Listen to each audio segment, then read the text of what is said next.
আসসালামু আলাইকুম। বস্তায় আদা চাষের জন্য আদা চাষি ভাইদের একটা বিষয় সতর্ক থাকা প্রয়োজন। সেটি হচ্ছে আপনারা যে বস্তাটা দেখতে পাচ্ছেন, এই যে বস্তা, এই বস্তাটা কিন্তু শক্ত হতে হবে। যদি শক্ত না হয় সেক্ষেত্রে পরবর্তীতে আদা যখন রোপণ করবেন, আদা যখন বড় হবে, এই বড় হওয়ার পরবর্তীতে দেখা যাবে এই আদার বস্তাগুলো কিন্তু ফেটে যায়। এই জন্যে আদার বস্তা মূলত শক্ত হতে হবে। এগুলো যা দেখতেছেন এগুলো সব সিমেন্টের বস্তা। এই বস্তার পিস সর্বনিম্ন 4.5 টাকা, সর্বোচ্চ 6 টাকা করে পিস নিছে। আসলে সঠিকভাবে পাওয়া যায় না।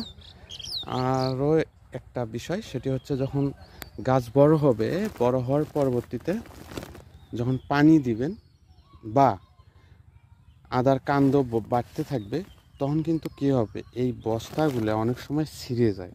ছিঁড়ে গেলে কি হয়, যখন আপনারা সার প্রয়োগ করবেন বা স্যালাইন সার প্রয়োগ করবেন, তখন কিন্তু এই পানিগুলা লিকুইড স্যালাইন বা রাসায়নিক ফার্টিলাইজার, তখন কিন্তু সম্পূর্ণ পানিটা পড়ে যায়, বস্তায় আর থাকে না।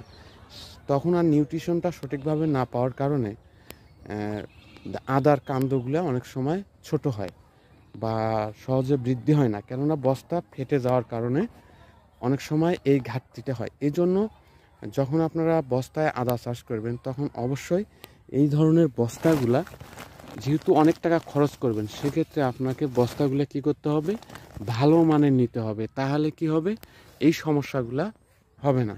এজন্য আদা চাষি ভাইদের জন্য একটা গুরুত্বপূর্ণ এটি নিউজ, যে আদা চাষ করবেন, অনেক টাকা দিয়ে বীজ কিনবেন, লং টাইম এটার যত্ন নেবেন, কিন্তু যদি আপনার বস্তাটা সঠিকভাবে না হয়, ভালো মানের না হয়, তাহলে কিন্তু ফলনটা কম হতে পারে এবং সারগুলো যেগুলো দিবেন সেগুলো কিন্তু নষ্ট হতে পারে।